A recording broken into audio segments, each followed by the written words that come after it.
आप सुन रहे हैं विविध भारती।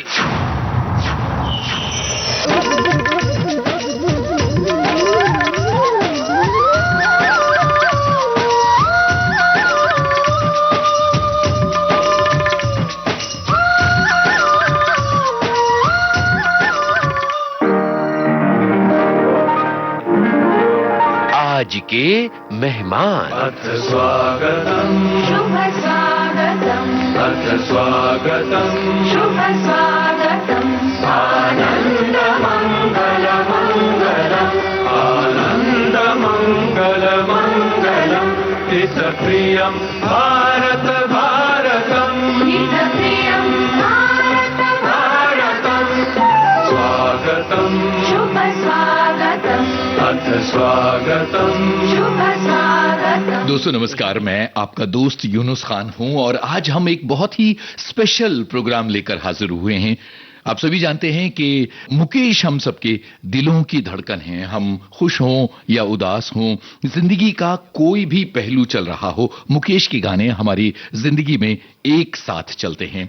और न जाने कितनी पीढ़ियों ने मुकेश की आवाज के साथ अपनी जिंदगी का सफर तय किया है। आज हम मुकेश की याद को नमन करते हुए एक खास प्रोग्राम लेकर आए हैं और इस खास प्रोग्राम में दो बहुत ही स्पेशल गेस्ट हमारे साथ हैं। तो उनका तारुफ कराने से पहले उनकी आवाज सुनिए। होठों पे सच्चाई रहती है, जहां दिल में सफाई रहती है। हम उस देश के वासी हैं, हम उस देश के वासी हैं, जिस देश में गंगा बहती है। जिस देश में गंगा बहती है, जिस देश में गंगा बहती है। क्या बात है, हम उस देश के वासी हैं जिस देश में गंगा बहती है और जिस देश में मुकेश की आवाज गूंजती है। तो स्वागत करते हैं जाने माने गायक मुख्तार शाह का। नमस्कार यूनुस भाई और सभी सुनने वालों को भी आदाब। और मुख्तार भाई के साथ हमारे स्टूडियो में मौजूद हैं गोविंद मिश्र, जो मुकेश की आवाज हैं और बहुत प्यारे इंसान। बहुत स्वागत। नमस्कार यूनुस भाई, आप सभी का बहुत बहुत स्वागत, धन्यवाद। मुख्तार और गोविंद जी, आप दोनों सबसे पहले तो ये बताइए कि आपकी जिंदगी में मुकेश कहाँ से शुरू होते हैं? जहाँ तक मेरा ताल्लुक है, मैं जब म्यूनिसिपल स्कूल में पढ़ता था यूनुस भाई, तब वो हमेशा ऐसा गाने का शौक तो कुदरती तौर से था। तो गाना ऐसे ही गाया करते थे, टीचर कभी बोलते थे तो ऐसे कुछ भी रैंडम गाते थे, लेकिन वो मैं मुकेश जी के गाने समहाउ मुझे बहुत पसंद थे और वही मैं गाया करता था। और जब मैं हाई स्कूल में आया तब वो कभी कभी फिल्म के गाने बहुत मशहूर हुआ करते थे उन दिनों। मैं पल दो पल का शायर हूँ। वाह वाह। तो वो गाना मैं अक्सर गाया करता था जब भी ऐसा टाइम पास के तौर पे स्कूल के अंदर कोई वो पीरियड अगर फ्री है या कोई फंक्शन में गेस्ट नहीं आए हैं तो उनको टाइम पास करने के लिए किसी को बुलाना है तो मुझे बुलाकर वो गाना गाने बोलते थे। तो मैं यही गाता था। तो मेरे जो दोस्त थे तो मुझे मुकेश मुख्तार की जगह मुकेश मुकेश बुलाने लगे। वाह वाह। इस तरह से मेरा जहन भी मुकेश जी की आवाज की तरफ ज्यादा। ये किस शहर की बात है? अहमदाबाद की, जहां मैं रहता हूँ। मेरी तो पैदाइश वहीं की है।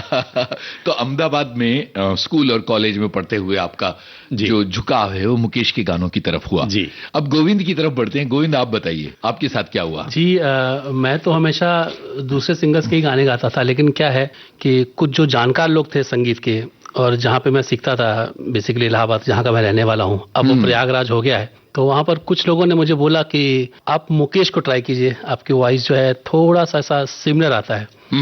तो मैंने धीरे धीरे सुनना शुरू किया और मुझे याद है एक बार कंपटीशन में मुझे गाने का मौका मिला, तो तुम अगर मुझको ना चाहो तो कोई बात नहीं, वो गाने का मौका मिला। क्या बात है। और वो गाने के साथ वो फर्स्ट प्राइज जब मुझे मिला तब थोड़ा कॉन्फिडेंस मुझे बढ़ा और उसके बाद धीरे धीरे मैं सीरियस होता गया। क्या बात है। तो वही गाना सुनाइए फिर। तुम अगर मुझको न चाहो तो कोई बात नहीं, तुम किसी और को चाहोगी तो मुश्किल होगी, तुम किसी और को चाहोगी तो मुश्किल होगी। क्या बात है, क्या बात है। एक और बात गोविंद, के इलाहाबाद शहर में पढ़ रहे थे और कंपटीशन वगैरह की तो बातें हुई, पढ़ क्या रहे थे या नहीं पढ़ रहे थे? बेसिकली मैं इंजीनियर हूँ। ओ हो, ये इंजीनियरिंग और गायकी दोनों अलग अलग है। अभी म्यूजिक का शौक था और 4 साल क्लासिकल ट्रेनिंग भी ली मैंने प्रयागराज संगीत समिति से, और फैमिली में ऐसा कोई म्यूजिक में था नहीं, बट मेरा झुकाव थोड़ा उधर था, तो बगावत करनी पड़ी कि अब इंजीनियरिंग नहीं करेंगे। कुछ सालों तक तो मुंबई में आने के बाद तो घर वालों को पता ही नहीं था कि मैं शोज करता हूँ। मैंने हमेशा झूठी बोला कि मैं जॉब करता हूँ। अच्छा, ये भी हुआ है? हाँ, गांव में जनरली से मम्मी पापा को पैसे की जरूरत पड़ती थी तो हमेशा मंथली जो भेजना भेज दिया। उसके बाद उन्होंने कभी पूछा नहीं कि तुम क्या करते हो, कितनी सैलरी है, कहाँ का जॉब है। तो बस वो चलता रहा। धीरे धीरे जब ये फेसबुक और इंस्टा में और सारे सोशल मीडिया यूट्यूब में वीडियोस आने लगे, तब थोड़ा हाईलाइट मैं हुआ, तब मैंने बताया कि भाई मैं शोज करता हूँ। मतलब इंजीनियर नहीं है, सिंगर है। नहीं जी। मुख्तार भाई, आपने क्या पढ़ाई की है भाई? मैंने कॉमर्स ग्रेजुएशन के बाद फिर LLB किया। अरे बाप रे बाप, ये क्या मामला है? मतलब मैं ऑफिशियली ऐसे, मेरा तो एनरोलमेंट है एज ए लॉयर। मैं जब पढ़ाई करता तभी मेरा दिल था बहुत यूनुस भाई के LLB करूंगा और वकील बनूंगा जी। तो वो मैंने पढ़ाई कंटिन्यू रखी। थोड़ा सा गाने का सफर शुरू हो गया था कॉलेज के टाइम में। हाँ। और फिर मैं जब एडवोकेट हुआ तब मैंने 2 साल म्यूजिक छोड़ के वकालत भी की फुल टाइम। ये इमेजिन करना थोड़ा मुश्किल है कि कोर्ट रूम में आप जो है वो जिरह कर रहे हैं, तो जिरह की बजाय गाना ज्यादा अच्छा लगता है। लेकिन शायद ऐसा था, डेस्टिनी बोलते ना जी।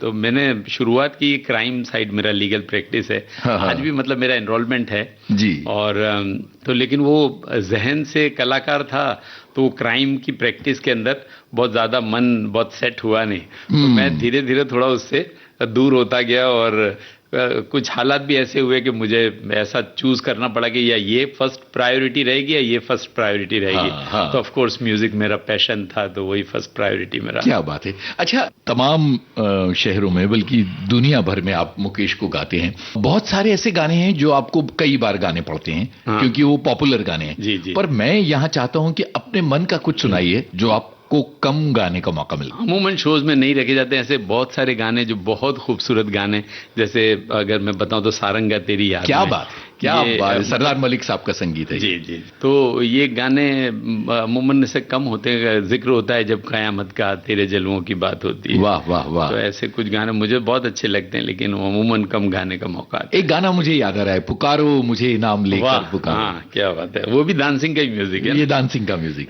तो 2 लाइनें हो जरूर। पुकारो मुझे नाम लेकर, पुकारो मुझे तुमसे अपनी खबर मिल रही है। पुकारो मुझे नाम लेकर, पुकारो मुझे तुमसे अपनी खबर मिल रही है। कई बार यूं भी हुआ है सफर में, अचानक से 2 अजनबी मिल गए हों। कई बार यूं भी हुआ है सफर में, अचानक से 2 अजनबी मिल गए हों, जिन्हें रूह पहचानती हो अज़ल से, भटकते भटकते वही मिल गए हो।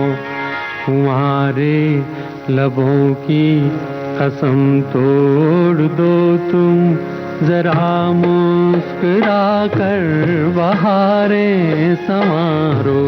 पुकारो मुझे नाम लेकर, पुकारो मुझे तुमसे अपनी खबर मिल रही है। अब आप लोगों से एक बहुत ही जज्बाती सवाल मैं करने जा रहा हूं कि अगर कभी आपकी मुकेश से मुलाकात होती तो क्या कहते आप? ये इमेजिन करना ही एक अपने आप में थ्रिल है कि कभी मौका नहीं मिला अनफॉर्चुनेटली कि अपने जिंदगी के। हम तो बहुत छोटे थे जब उनका इंतकाल हो गया। जी जी। लेकिन यस, कभी अगर मौका मिलता तो शायद उस वक्त हम स्पीचलेस हो जाते। बिल्कुल। उनसे क्या कहें कि आप बहुत अच्छा गाते हो या बहुत अच्छे सिंगर हो, क्या कहें। तो मतलब वो उनकी तो एक दिल में छवि ऐसी है कि जिसको बोलते हैं ना कि पूजा जाता है। हाँ हाँ बिल्कुल। तो ऐसे ही मुकेश जी की आवाज और उनकी पर्सनालिटी एक हमारे लिए आइडियोलॉजी की तरह है। बिल्कुल। गोविंद आप बताइए। मैं तो मुख्तार भाई बोल रहे हैं, मैं सोच रहा हूँ कि मैं क्या बोलता उस टाइम पे अगर वो मिलते तो। क्योंकि जब भी हम गाते हैं उनको या सुनते हैं तो ये सीरियस बात है कि आंख बंद करके जब भी उनको सुनते हैं तो मैं खाली एक ही चीज इमेजिन करता हूँ कि कैसे गाया होगा। इतने सरल स्वभाव के आदमी, बिल्कुल एकदम सीधा सीधा गाना और एकदम ना कोई ये वो ऐसा कुछ भी नहीं, सब सीधा स्ट्रेट गा के एकदम दिल पे उतर जाना। हाँ, वो अगर होते तो शायद मैं पैर पकड़ के बैठा ही रहता, उड़ता नहीं उनको। क्या बात। अच्छा, मुकेश ने बहुत सारे भजन भी गाए हैं और कुछ तो खैर फिल्मी है। तो कुछ आप सुनाना चाहेंगे? जिनके हृदय श्री राम बसे उन और को नाम लियो न लियो, जिनके हृदय श्री राम बसे उन और को नाम लियो न लियो, जिनके हृदय श्री राम। क्या प्यारा भजन, क्या बात है। और यहाँ ये जिक्र करना बहुत जरूरी है कि मुकेश जी को रामचरितमानस जो है उससे बहुत लगाव था और उन्होंने पूरी रामचरित अपनी आवाज में रिकॉर्ड की थी। और जो फिल्म म्यूजिक के कदरदान हैं और जो मुकेश के भक्त हैं उनके लिए वो एक बहुत बड़े तोहफे की तरह है, एक बहुत जरूरी एक चीज है जो संग्रह में रखा जाना चाहिए। मुकेश जी को जब हम सुनते हैं तो कई बार ये एक चीज उभर के आती है कि वो सैड सॉन्ग्स के बादशाह हैं। आप लोग क्या मानते हैं कि क्या ये बात उनको सिर्फ सैड सॉन्ग्स तक महदूद करना या सैड सॉन्ग्स के बादशाह कहना सही है? मुख्तार भाई। मैंने जैसा उनका इंटरव्यू में उनके जबान से ये सुना है कि उन्होंने कहा कि भाई अगर मुझे 10 ऐसे लाइट सॉन्ग दिए जाएं और एक अगर मुझे इमोशनल या सैड सॉन्ग दिया जाए तो मैं सैड सॉन्ग गाना ज़्यादा पसंद करूंगा। कलाकार जो होता है, मेरा अमूमन मानना है कि हमेशा वो दिल से जुड़ा होता है। बिल्कुल। और जो इंसान दिल से जुड़ा होता है उसको हमेशा इमोशंस और फीलिंग्स उनसे बहुत लगाव होता है। और इसीलिए सारे कलाकारों का मैंने देखा है ज़्यादातर वो लोगों को सेंटिमेंटल या इमोशनल और सैड सॉन्ग्स ज़्यादा अच्छे लगते हैं। क्या बात है, ये बहुत प्यारी बात कही है कि जज्बाती होते हैं कलाकार, इसलिए जो सैड सॉन्ग्स है उनसे लगाव होता है। मुकेश जी को खास तौर पर सैड सॉन्ग से जोड़कर देखा जाता है। गोविंद आप ये मानते हैं? यही इंटरव्यू, बिल्कुल यही इंटरव्यू मैंने भी सुना था मुकेश जी का। यही था कि 10 अगर रोमांटिक सॉन्ग मुझे दिया जाए और एक सैड नंबर दिया जाए तो मैं सैड को ही प्रेफर करूंगा। लेकिन उसके बावजूद मुकेश जी ने काफी सारे रोमांटिक गाने गाए हैं। और मैं तो इनफैक्ट बहुत मरतबा जब ऐसा सुनता हूँ कि जो ऑडियंस होता है कभी बोलता है कि अरे यार मुकेश जी का प्रोग्राम है तो फिर रोने वाले गाने होंगे। तो ये बातें सुन सुनकर मैंने एक पूरा प्रोग्राम डिजाइन किया कि जिसका टाइटल रोमांटिक मुकेश। क्या तो मतलब 3 घंटे सारे गाने रोमांटिक और मुकेश जी के गाए हुए। तो लोगों को ऐसा होता है कि अच्छा इनके तो इतने सारे गाने रोमांटिक भी हैं। हाँ, ये बहुत जरूरी बात है। तो एक रोमांटिक गाना आप लोग दोनों मिलकर गाइए। चांद सी महबूबा हो मेरी, कब ऐसा मैंने सोचा था, हाँ तुम बिल्कुल वैसी हो जैसा मैंने सोचा था। वैसे मुझे तो गाना वैसे वापस मुझे भी मनोज कुमार जी वाला ही याद आया था, तौबा मतवाली चाल। लेकिन मैं सोचा मनोज कुमार जी का ज्यादा वो हो जाएगा तो राज कपूर जी का गाना। क्या बात है। है सनम जिसने तुझे चांद सी सूरत दी है, उसी मालिक ने मुझे भी तो मोहब्बत दी है। फूल उठा ले तो कलाई में लचक आ जाए, तुझ हसीना को खुदा ने वो नजाकत दी है। मैं जिसे प्यार से छू लूं वही हो जाए मेरा, उसी मालिक ने मुझे भी तो मोहब्बत दी है। ऐ सनम जिसने तुझे चांद सी सूरत दी है, उसी मालिक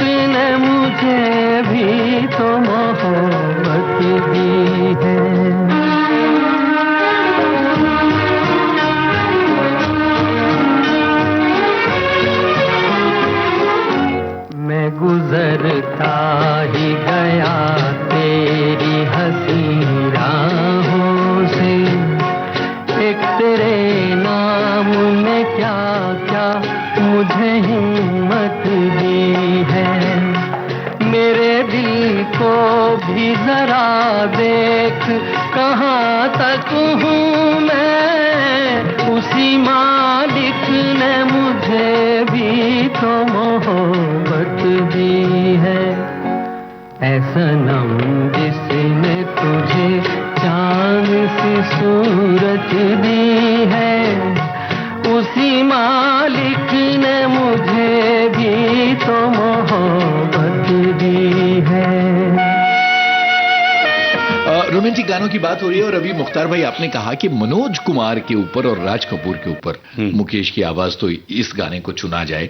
किन हीरोज के ऊपर राज कपूर को छोड़कर, क्योंकि वो तो मुकेश राज कपूर की आवाज तो थे ही, सबसे ज्यादा अच्छी लगती है मुकेश की आवाज? ये सवाल गोविंद आपके पास भी आने वाला है। अब मेरा मानना है कि अगर राज कपूर मनोज कुमार जी के बाद मुझे पर्सनली फिरोज खान के ऊपर उनके गाने बहुत अच्छे लगते हैं। वाह, मुझे एक बड़ा प्यारा गाना याद आ गया है। अच्छा, लेकिन देखते हैं कि आप उसको गाते हैं कि नहीं। और वैसे तो सुनील दत्त जी पर भी हैं उनके गाने, शशि कपूर जी पर काफी सारे गाने, जितेंद्र पर बहुत सारे गाने। हाँ, तो लेकिन मुझे पर्सनली मेरा मानना है फिरोज खान में मुझे ज्यादा उनकी आवाज अच्छी। तो कौन सा गाना चुन रहे हो आप? जो तुमको हो पसंद वही बात कहेंगे, तुम दिन को अगर रात कहो रात कहेंगे, जो तुमको हो पसंद वही बात कहेंगे। क्या बात है। कल्याण जी आनंद जी का संगीत, इंदिवर का लिखा हुआ ये गाना सफर फिल्म से। और विविध भारती पर हम यही बात कहते हैं कि जो तुमको हो पसंद वही बात करेंगे। हम अपने लिसनर्स की पसंद का बहुत खास ख्याल रखते हैं और इसीलिए आज मुकेश जी को नमन करते हुए हमने आप दोनों को बुलाया। तो गोविंद, अब वही सवाल आपके पास आ रहा है। शशि कपूर जी के ऊपर बहुत सारे फिल्माए गए उनके गाने। वाह वाह, जैसे फिल्म कभी कभी का। हाँ, कभी कभी मेरे दिल में ख्याल आता है कि जैसे तुझको बनाया गया है मेरे लिए, तू अब से पहले सितारों में बस रही थी कहीं, तुझे ज़मीं पे बुलाया गया है मेरे लिए। कभी कभी मेरे दिल में ख्याल आता है कि ये बदन ये निगाहें मेरी अमानत है, कि ये बदन ये निगाहें मेरी अमानत है। ये गेसुओं की घनी छाँव है मेरी खातिर, ये होठ और ये बाहें मेरी अमानत है, ये होठ और ये बाहें मेरी अमानत है।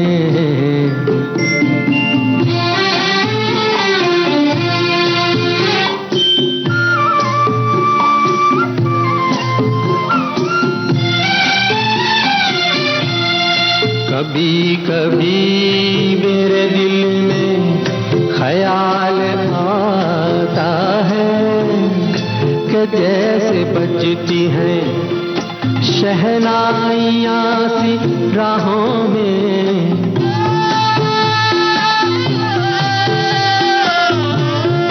कि जैसे बजती हैं शहनाइयाँ सी राहों में, सुहाग रात है घूंघट उठा रहा हूँ मैं,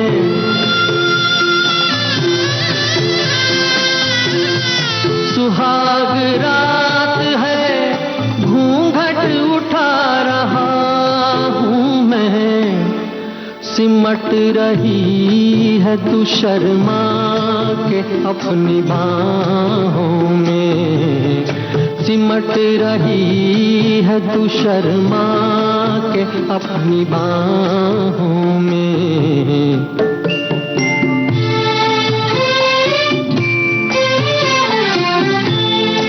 कभी कभी मेरे दिल में ख्याल कितना अच्छा लग रहा है कि गानों की बारिश हो रही है और हम बहुत शिद्दत से मुकेश को याद कर रहे हैं। मुख्तार भाई, पूरी दुनिया में जाकर आप शोज करते हैं।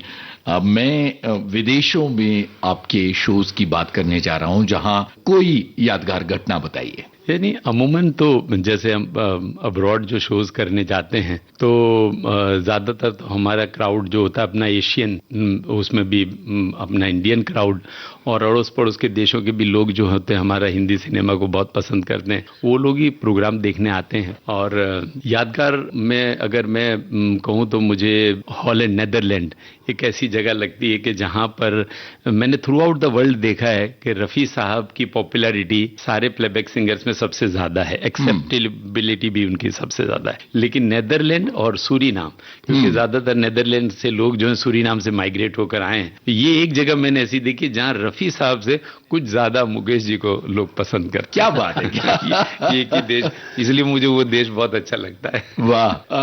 गोविंद, जब आप गाते हैं तो फरमाइशें किस तरह के गानों की ज्यादा आती हैं? सैड नंबर की ज्यादा आती हैं। और उसमें भी कोई खास गाना जिसको आपको तकरीबन हर शो में गाना पड़ता है? जाऊं कहाँ बताए दिल, अच्छा, इसकी बहुत रिक्वेस्ट आती है। हाँ। बहुत ही जज्बाती गाना है। हाँ, सारंगा तेरी याद में, सजनवा बैरी हो गए हमारे, ये सब बहुत सारी रिक्वेस्ट आती हैं। सजनवा बैरी हो गए हमारे, ये गाना सुनते हैं।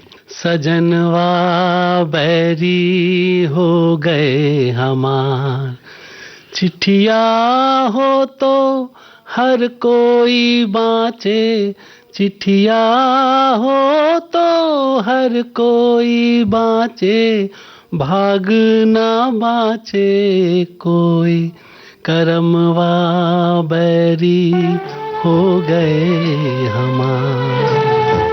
जाए बसे परदेस सजनवा, सौतन के भर माए।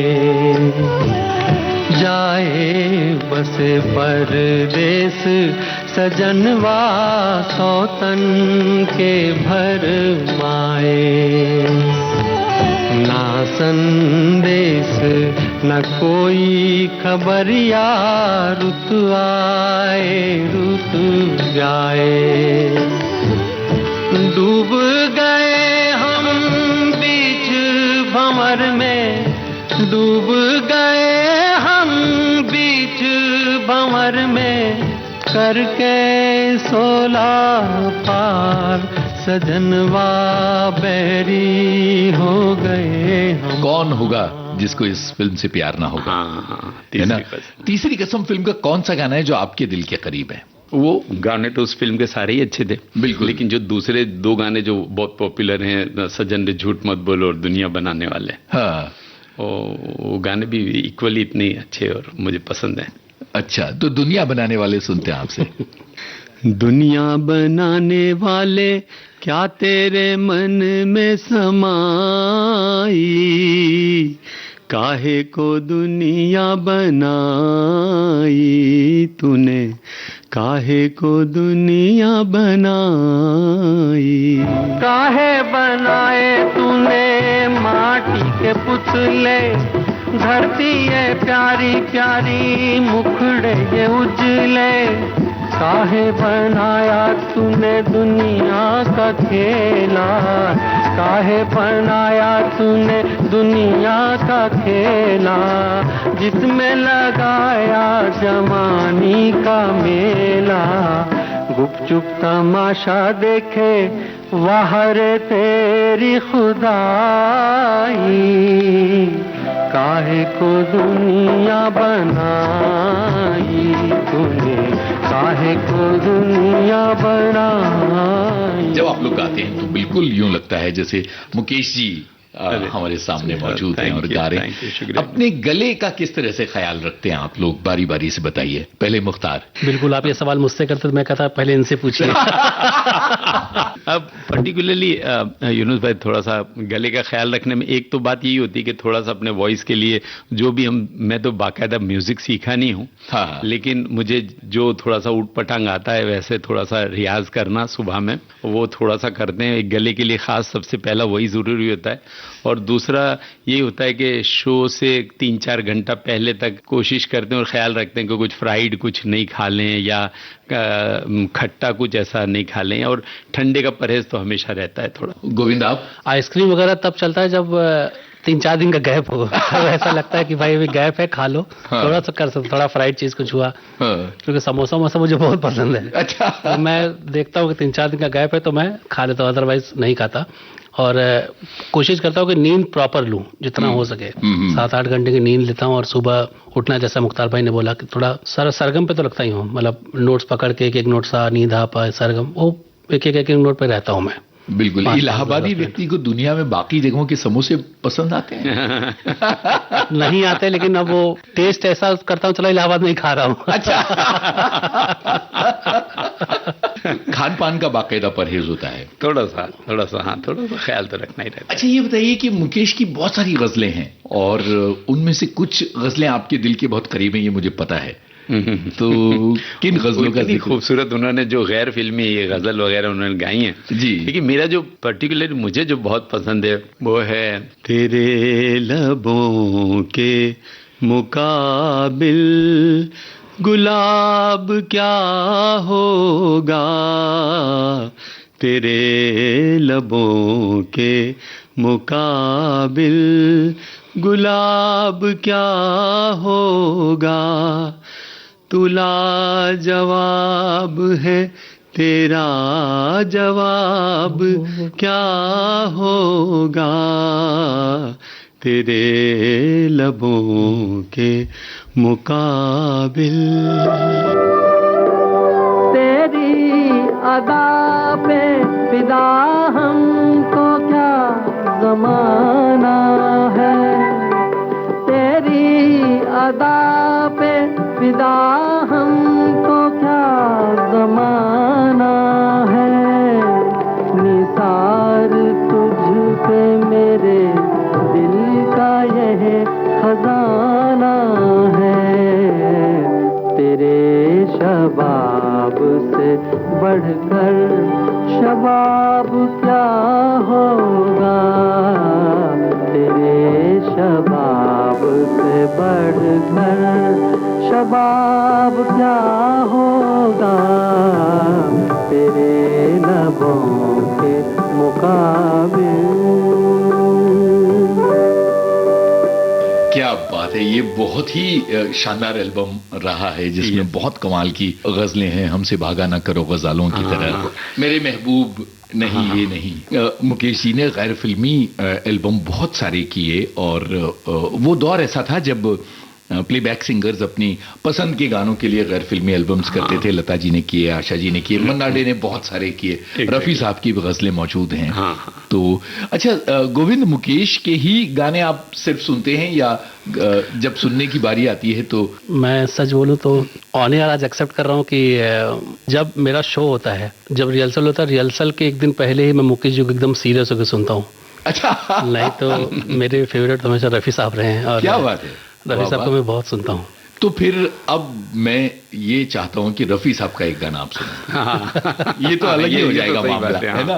हो आज मौसम बड़ा बेईमान है, बड़ा बेईमान है आज मौसम, आने वाला कोई तूफान है, कोई तूफान है आज मौसम।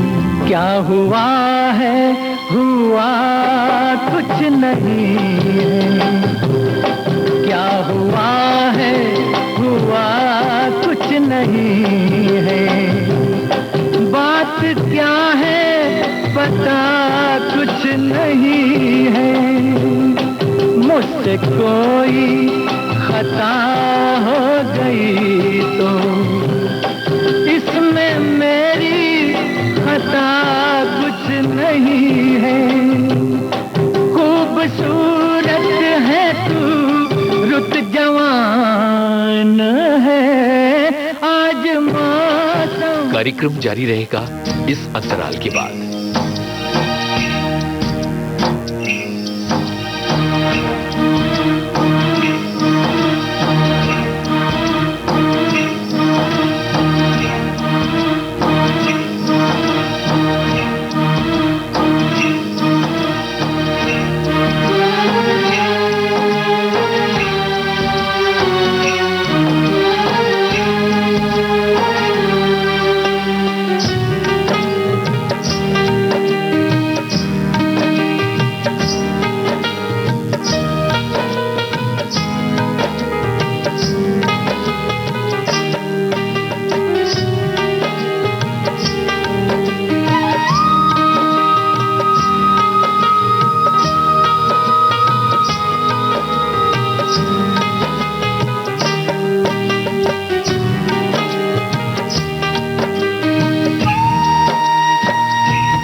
यार ये जो है ना, ये अच्छा एक्सपेरिमेंट हो गया। अब मुझे आइडिया आ गया।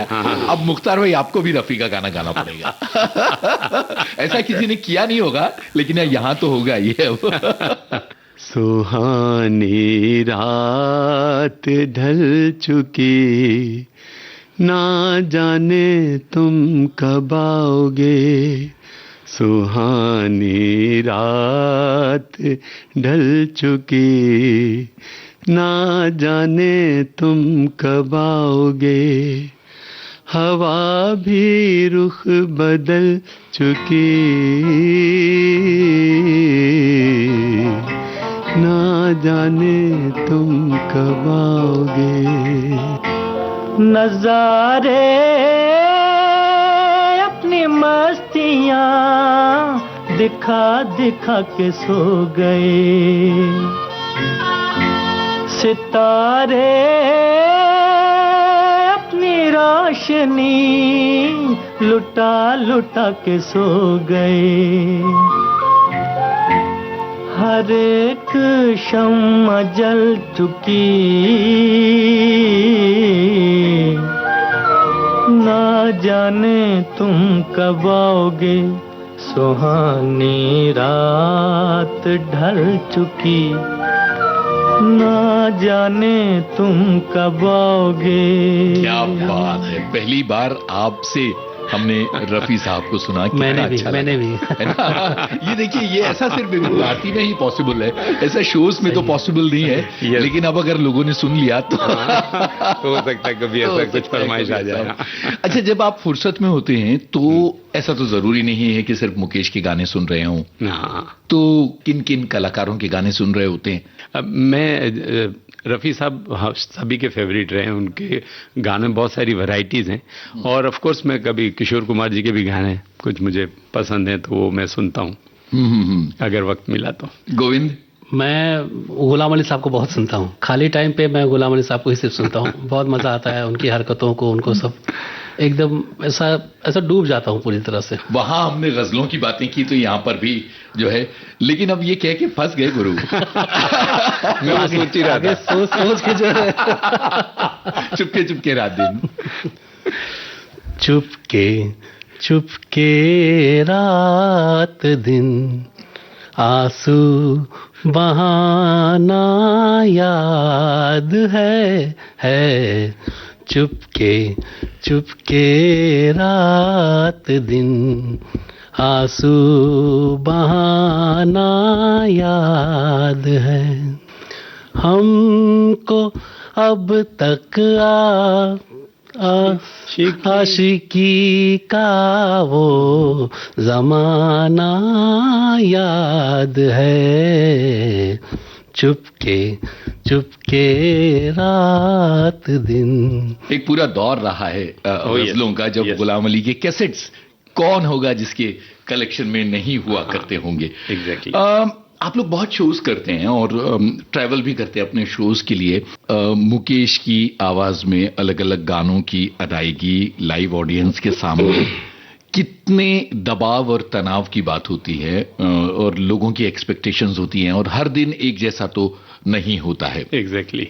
तनाव तो रहता है जब ये, क्योंकि कमर्शियल प्रोग्राम्स करने रहते हैं जहां लोग एक्सपेक्टेशन लेकर आते हैं आपके साथ के गानों के, एक तो वॉइस के अंदर रिजेम्बलेंस और उसके बाद उनको गाना, तो उसका टेंशन तो हमेशा रहता है। इतने सारे, मतलब इतने सालों से प्रोग्राम कर रहे हैं, इतने सारे प्रोग्राम कर चुके हैं थाउजेंड्स में, लेकिन अभी भी गाने का, और स्पेशल जब पहला गाना गाने स्टेज पर जा रहे होते हैं तो दिल ऐसा अंदर से धड़क तो रहा ही होता है। क्या बात भाई लोग एक्सेप्ट कर लें, आवाज ठीक से निकल जाए, आवाज चल जाए। क्योंकि वो हमारा क्रिएशन तो है नहीं, हम किसी और का गाया हुआ गाना है और मुकेश जी की आवाज को उसको कॉपी करना है। तो वो थोड़ा सा अगर ऐसा सोचते अगर 5-10% भी अगर उसको जस्टिफाई कर सके तो, और मेरे ख्याल से उतना ही करते हैं जिसके बदौलत लोग इतना प्यार देते हैं। आप 5-10% नहीं करते हैं, आप इसका उल्टा करते हैं, मतलब 99% 100% करते हैं। गोविंद, कितना टेंशन होता है शो से पहले? टेंशन तो बहुत रहता है, और जैसा मुख्तार भाई ने बोला, पहले गाने के लिए सच में बहुत टेंशन रहता है। हाँ। जिससे धक धक धक धक करता रहता है। और मैं तो ग्रीन रूम में हुआ, मेरा जब नंबर आने लगता है, जैसे पहला गाना मेरा ही है, तो मुझे टेंशन पहले स्टार्ट हो जाता है। अच्छा। और मैं कर्टन के सामने खड़ा भगवान को बोलता रहता हूँ, आप संभाल लेना, आप स्टेज संभाल लेना, बस, और कुछ नहीं। अच्छा, इस टेंशन को ईज करने के लिए क्या तरीका है आप लोगों का? गहरी गहरी सांस लेना, क्या करते हैं? जैसे इन्होंने कहा भगवान से कहते हैं भाई संभाल लेना। ये तो सबसे बड़ी बात ही है, टेंशन को ईज करने के लिए ऊपर वाले को, हाँ, उसको तो रिक्वेस्ट करना ही रहता है कि भाई संभाल ला। बिल्कुल। एक चीज, हाँ, ये सवाल पहले आएगा कि मैंने आपको कई जगह गाते हुए देखा है कि आप लिरिक्स के साथ नहीं गाते, अमूमन आपको सब गाने याद हैं। जी। ये कितनी चैलेंजिंग बात होती है? ऐसा नहीं लगता है कि कभी कहीं कुछ ऊपर नीचे हो गया?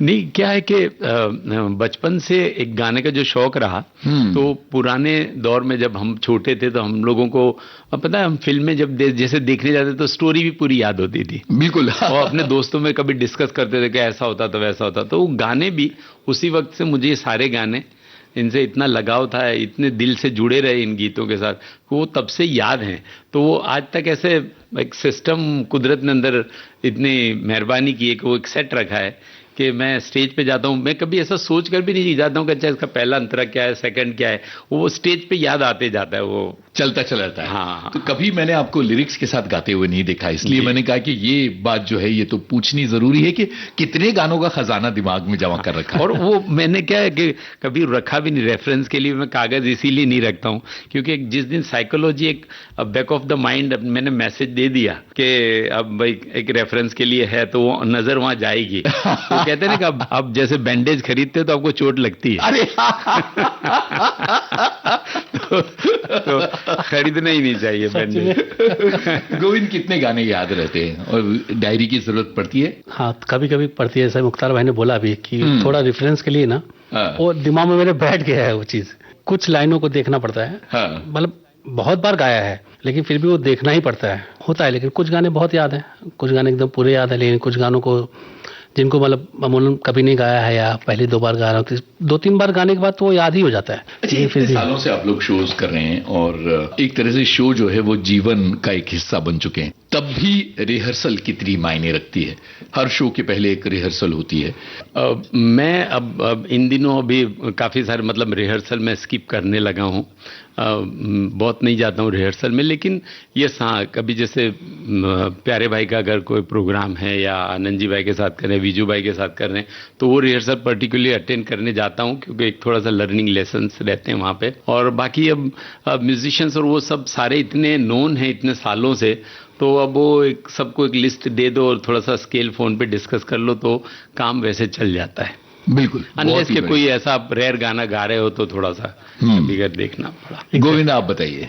नहीं, रिहर्सल तो ठीक है, जो अगर हम रेगुलर गाने गा रहे हैं तो उसकी जरूरत तो नहीं पड़ती है, क्योंकि हाँ, सारे हाँ। म्यूजिशियन भी वैसे ही हैं, और आज के टाइम पे चाहे सिंगर हो, म्यूजिशियन हो, सब इतना मेहनती हैं, सब मेहनत करते हैं, सब अपना 100% स्टेज पर देते हैं, Exactly. चाहे वो सिंगर हो, म्यूजिशियन हो, साउंड हो, कोई भी हो। लेकिन हाँ, कुछ पर्टिकुलर कुछ अलग गाने मिल गए, कुछ कोरस वाले गाने मिल गए, तो रिहर्सल की जरूरत पड़ती है। बिल्कुल।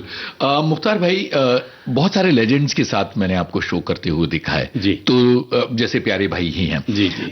या आनंद जी भाई हैं, या और तमाम लोग हैं, मतलब सिंगर्स भी बहुत सारे तमाम जी। लोगों के साथ, उनकी कुछ यादें, उनके साथ शो की यादें हमारे साथ बांटिए। मैंने कभी अपनी जिंदगी में जब छोटा था, गाना मैंने शुरू किया, अहमदाबाद में था, मैंने कभी सोचा नहीं था कि कुदरत ऐसा मौका भी देगी कि ये लोगों के साथ मिलना होगा या इन लोगों के साथ कोई स्टेज पे खड़े रहने का मौका भी मिलेगा।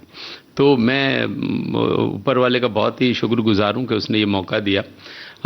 जैसा कि हम सुनते थे कि भाई ये जो लेजेंड्स होते हैं, तो जब इनके साथ काम करो तो इनके काम करने का तरीका, इनकी डिटेलिंग, इनका ऑब्जर्वेशन, वो देखकर ही पता चलता है कि इसीलिए ये लोग महान हैं। तो जैसे कि मैं बताऊं कि अगर प्यारे लाल जी के साथ एक प्रोग्राम कर रहा था तो सारे म्यूजिशियंस बजा रहे हैं, और जैसा मैं सुनता था तो वो मेरे साथ बात भी कर रहे थे, और वो जब जुम्मा चुम्मा दे दे वाला म्यूजिक आगे का चल रहा था, तो वो जैसे स्टॉप हुआ तो उन्होंने पर्टिकुलरली 4 कीबोर्ड वाले थे, उसमें से एक ही कीबोर्ड वाले को उन्होंने बोला कि आप वो बजाइए, आप क्या बजा रहे थे, और वही इंसान गलती कर रहा था वो जगह पर।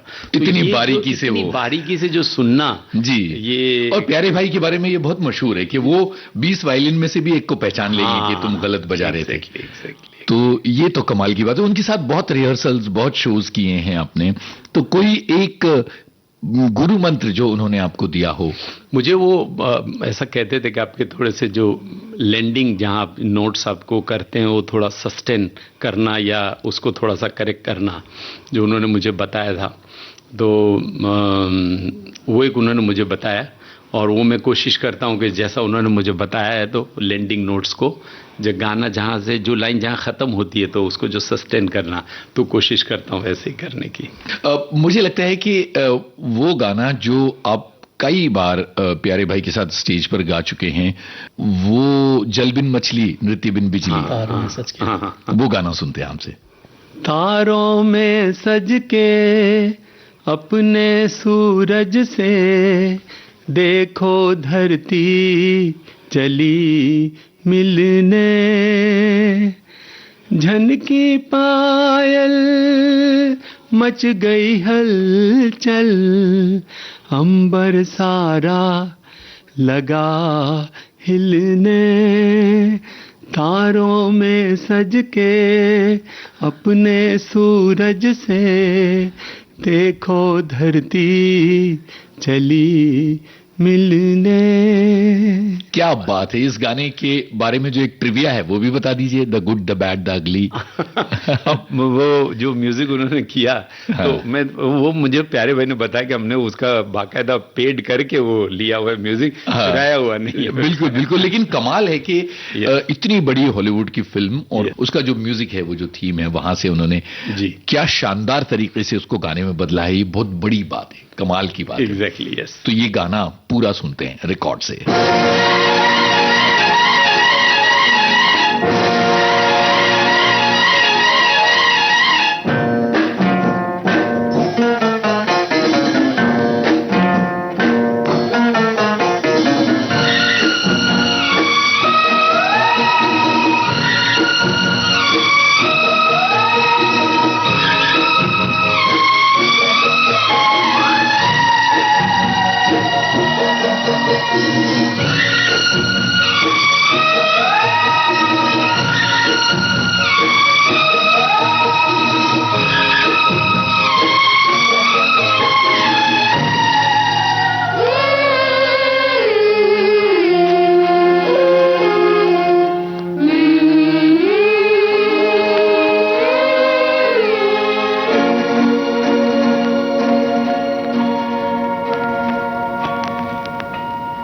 तारों में सज के अपने सूरज से, देखो धरती चली मिलने,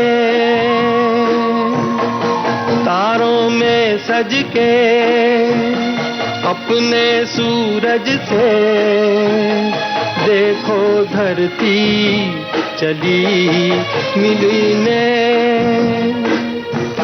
झनकी पायल मच गई हलचल, अंबर सारा लगा हिलने, तारों में सज के अपने सूरज से, देखो धरती चली मिलने।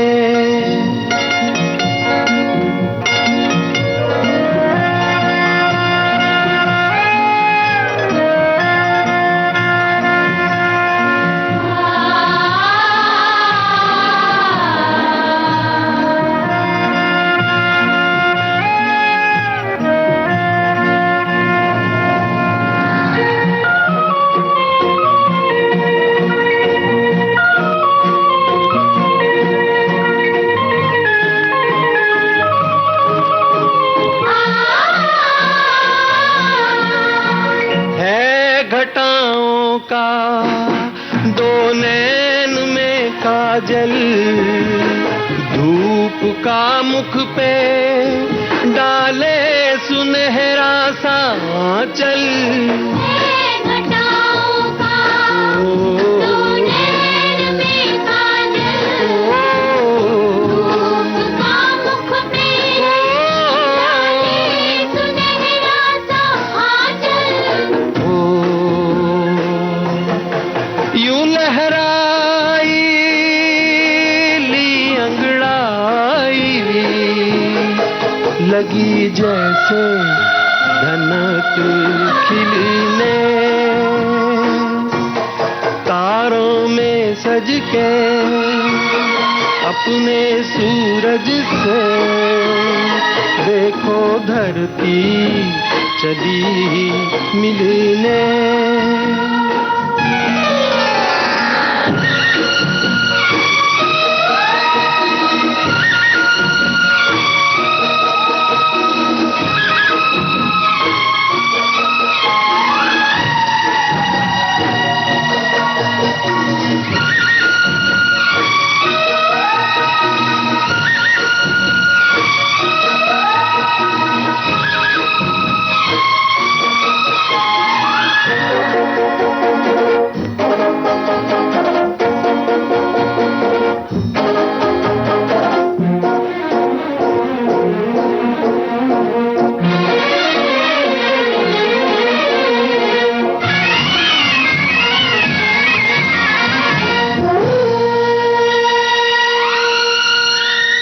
आग सी लपके जलती हुई राहें, जी को दहलाए बेचैन तूफान की आहें। आग सी लपके जलती हुई राहें, जी को दहलाए बेचैन तूफान की आहें। ना डरेगी ना रुकेगी, देखे क्या हो कहा दिल ने, तारों में सज के अपने सूरज से, देखो धरती चली मिलने, देखो धरती चली मिलने। गोविंद, अब आपकी तरफ आते हैं। तमाम तरह के शोज किए हैं, तो को सिंगर्स के साथ कुछ दिलचस्प अनुभव? कभी ऐसा होता है कि लाइंस भूल जाते हैं लोग या ऐसा कुछ? हाँ, एडजस्ट करना पड़ता है। कभी कभी तो होता है। और काफी सारी फीमेल सिंगर के साथ जब मैंने गाए तो कई फीमेल सिंगर्स ऐसी थी जिन्होंने कोई गाने में लाइन भूल जाती थी, तो वो याद मुझे रहता था, तो मैं खाली उससे इशारा करके मैं संभाल लूंगा, मैं अच्छा, मैं गा लूंगा। 2 लाइन 3 लाइन आगे गा के फिर उनको सपोर्ट करता कि अभी तुम गाओ। क्या बात है, हाँ। क्या बात है, ये भी करना पड़ता है। करना सर, आप पड़ता भी है। ऐसा करते हैं? नहीं, आमतौर से ऐसा कभी, यस ऑफ कोर्स, अगर को सिंगर अगर है, कहीं हमारी गलती हो गई तो शायद उसने संभाल लिया, उसकी गलती हुई तो हमने संभाल लिया। पब्लिक को नहीं पता चले एज लॉन्ग एज, तो वो तो कोशिश तो करनी पड़ती हाँ, है। कभी कभी ऐसा भी होता है कि कोई नया गाना हो जिसका रिहर्सल नहीं हुआ हो टाइम कम की वजह से, तो हमें फीमेल सिंगर को बोलना पड़ता है कि काउंटिंग करके मुझे बताना मेरा स्टार्ट कहाँ से होने वाला है। वाह वाह, तो बता के वो पहले खाली ऐसे हाँ। टच कर देंगे तो हम शुरू हो जाते पब्लिक को समझ नहीं आता पब्लिक को है कि समझ exactly- नहीं आता था ऐसा, बस। एक चीज और बहुत ही जरूरी बात जो मुझे लगता है कि जो एस्पायरिंग सिंगर्स हैं उनके लिए बहुत काम की होगी, और वो ये है कि आप दोनों लोग स्टेज पर जब परफॉर्म करते हैं तो बहुत अदाबाजी के साथ नहीं करते हैं कि उछल रहे हैं, कूद रहे हैं, नीचे झुक गए, तिरछे हो गए, टेढ़ा मुंह कर लिया। आप लोग बहुत सलीके से और बहुत नफासत के साथ गाते हैं। तो ये मेरे ख्याल से हम जिनके गाने गाते हैं मुकेश साहब के, तो उनके गानों की डिमांड भी वही है कि अगर उनको उसी तरीके से गाना चाहिए जैसा हम गा रहे हैं। शायद अगर हो सकता किशोर कुमार जी के गाने गा रहे होते तो उसकी डिमांड वो होती कि उसके अंदर थोड़ी चंचल, थोड़ा सा उछल कूद, थोड़ा सा ऑडियंस में चले जाना, या वो वहां होता। बिल्कुल। गोविंद, मैं तो मुकेश जी के वीडियोस जितने देखे हैं उसमें उन्होंने सब सीरियस होके गाया है। वो तो Left side हारमोनियम volume लेके पे, हाँ। हारमोनियम लेके तो लेकिन गाते वो हैं, हाँ। एंट्री कैसे करना है, कैसे खड़े होना है, वो चीज मैंने मुख्तार भाई से सीखा है।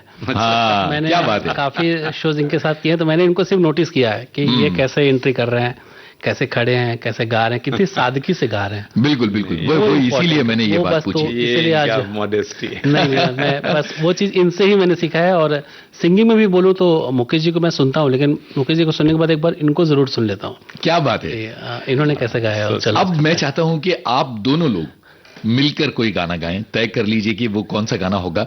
मुखड़ा अंतरा, दूसरा अंतरा भी हम सुनना चाहेंगे, जितना अच्छा। आप गा सकते हैं। तो बताइए कि आप लोग कौन सा गाना चुन रहे हैं जिसमें एक शुरू करेगा, दूसरा उस गाने को आगे बढ़ाएगा, फिर अंतरे आएंगे।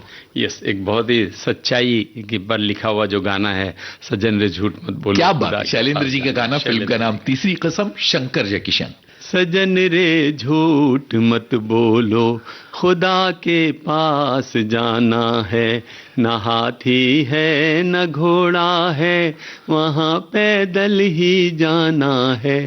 सजन रे झूठ मत बोलो, तुम्हारे महल चौबारे यहीं रह जाएंगे सारे, अकड़ किस बात की प्यारे, अकड़ किस बात की प्यारे, ये सर फिर भी झुकाना है। सजन रे झूठ मत बोलो, खुदा के पास जाना है। लड़कपन खेल में खोया, जवानी नींद भर सोया, बुढ़ापा देख कर रोया, बुढ़ापा देख कर रोया, वही किस्सा पुराना है। सजन रे झूठ मत बोलो, खुदा के पास जाना है। ना हाथी है ना घोड़ा है, वहाँ पैदल ही जाना है। सजन रे झूठ मत बोलो, खुदा के पास जाना है।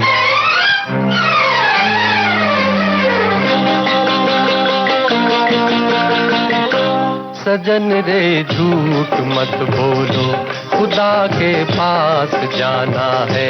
न हाथी है न घोड़ा है, वहाँ पैदल ही जाना है। सजन रे झूठ मत बोलो, खुदा के पास जाना है। न हाथी है न घोड़ा है, वहाँ पैदल ही जाना है। सजन रे झूठ मत बोलो।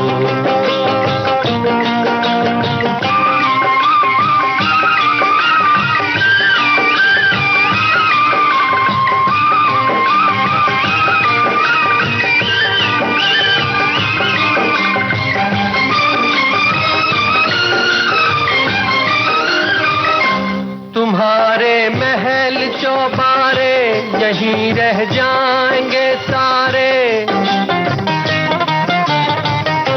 तुम्हारे महल चौबारे यहीं रह जाएंगे सारे।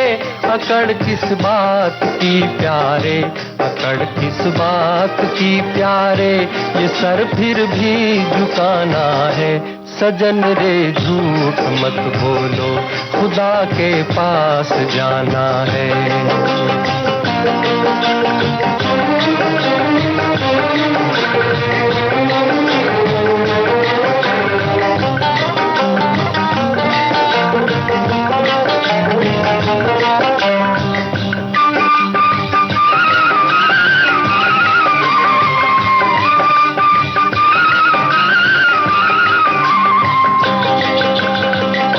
भला कीजिए भला होगा, बुरा कीजिए बुरा होगा। भला कीजिए भला होगा, बुरा कीजिए बुरा होगा। वही लिख लिख के क्या होगा, वही लिख लिख के क्या होगा, यही सब कुछ चुकाना है। सजन रे झूठ मत बोलो, खुदा के पास जाना है।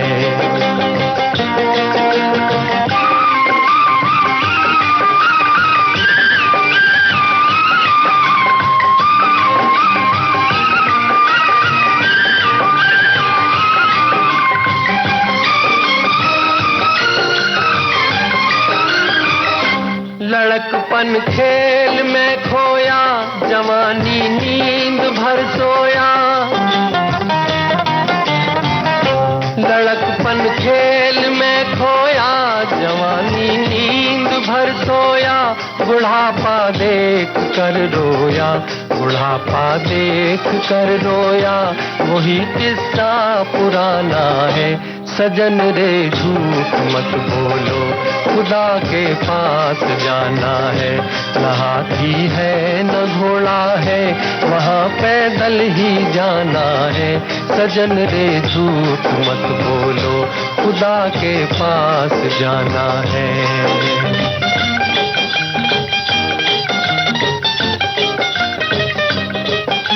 क्या बात है, कितना शानदार माहौल आप लोगों ने बनाया, कितना अच्छा लगा। ये गाना भी ऐसा है जो एक जिंदगी का जरूरी सबक सिखाता है। जी। आवारा हूँ आवारा, जाऊं कहाँ बताए दिल। दुनिया बड़ी है ला ला ला ला ला ला ला ला ला ला। पार्श्व गायक मुकेश की याद में आज हमने एक विशेष पेशकश आपके सामने रखी। इस कार्यक्रम में हमारे साथ मौजूद थे गायक मुख्तार शाह और गोविंद मिश्र। इनसे बात की आपके इस दोस्त यूनुस खान ने। आज आपने सुना इस बातचीत का पहला भाग। मुकेश जी से जुड़ी बातें और यादें इतनी सारी हैं कि इस कार्यक्रम का अगला भाग भी हम लेकर आ रहे हैं अगले हफ्ते आज ही के दिन शाम 4 बजे। आपको बता दें, इस कार्यक्रम की रिकॉर्डिंग इंजीनियर थी किरण बंग और विविध भारती की ओर से इस कार्यक्रम को पेश किया जुबैर खान ने। तो अब यूनुस खान को दीजिए इजाजत। नमस्कार। आज पिटारा लाया था आज के मेहमान। आप और हम अब मिलेंगे अगले हफ्ते आज ही के दिन। मगर पिटारा तो भाई हर रोज खोला जाता है। कल भी खोलिए, रोज खोलिए और सुनिए पिटारा पिटारा पिटारा।